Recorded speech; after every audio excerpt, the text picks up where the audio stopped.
Hello friends, this is video tutorial of Symfy. We are having a classical man river problem in which we can vary the velocity of river and the speed of man and the direction in which he wants to cross the river. But the resultant speed will be something else which can be found with the help of relative velocity, and if we play this simulation we will know that the actual path traveled by man is different from the path he wanted to travel.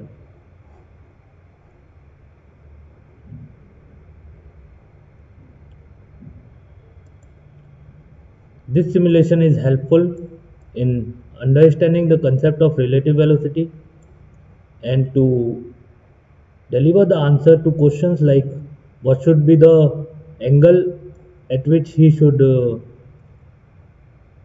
go so that he can cross it in minimum time or minimum distance, some questions like that.